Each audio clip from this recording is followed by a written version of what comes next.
Bắt tạm giam bà Nguyễn Thị Như Loan, Tổng Giám đốc Quốc Cường Gia Lai, kênh YouTube Top News 24 giờ. Xin chào các bạn, Bộ Công an vừa khởi tố, bắt tạm giam bà Nguyễn Thị Như Loan, Tổng Giám đốc Công ty Cổ phần Quốc Cường Gia Lai. Chiều ngày 19 tháng 7, Cơ quan Cảnh sát điều tra Bộ Công an đã ra quyết định khởi tố, bắt tạm giam, lệnh khám xét đối với bà Nguyễn Thị Như Loan 64 tuổi, Tổng Giám đốc Công ty Cổ phần Quốc Cường Gia Lai, về tội vi phạm quy định về quản lý, sử dụng tài sản nhà nước gây thất thoát, lãng phí quy định tại khoản 3 điều 219 Bộ luật hình sự.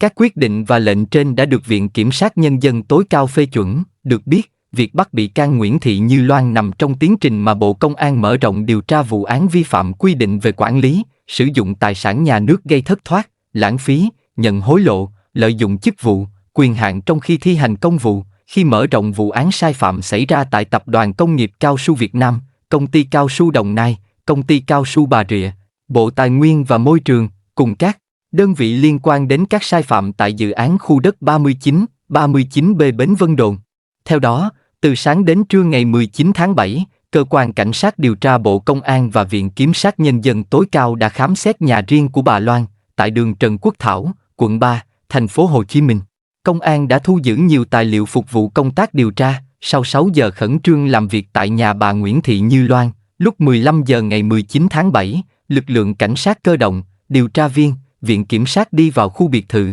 làm việc tại các phòng. Cảnh sát nhiều lần đưa các thùng cát tông vào trong biệt thự, đựng tài liệu, niêm phong đưa ra ngoài từ phía hầm. Ngay sau đó lực lượng chức năng đã đưa nhiều thùng tài liệu lên 2 xe ô tô, trong đó có cả các hồ sơ kế toán, giấy tờ được đóng dấu niêm phong. Nhiều thiết bị điện tử, máy tính cũng được mang về cơ quan điều tra. Lúc hơn 15 giờ chiều ngày 19 tháng 7, 2 chiếc xe chở nhiều thùng tài liệu đã rời khỏi nhà bà Loan, ở số 26 Trần Quốc Thảo, phường Võ Thị 6, quận 3, thành phố Hồ Chí Minh. Bà Nguyễn Thị Như Loan, 64 tuổi, quê tỉnh Bình Định. Bà được biết đến là người sáng lập xí nghiệp tư doanh Quốc Cường năm 1994, tiền thân của Công ty Cổ phần Quốc Cường Gia Lai. Bà Như Loan đang bị cơ quan điều tra cáo buộc có hành vi vi phạm pháp luật. Bộ Công an đang củng cố tài liệu, chứng cứ đối với sai phạm của các bị can đã khởi tố, đồng thời tiếp tục mở rộng điều tra vụ án, làm rõ các sai phạm khác của Công ty Cổ phần Quốc Cường Gia Lai và các đơn vị, cá nhân có liên quan,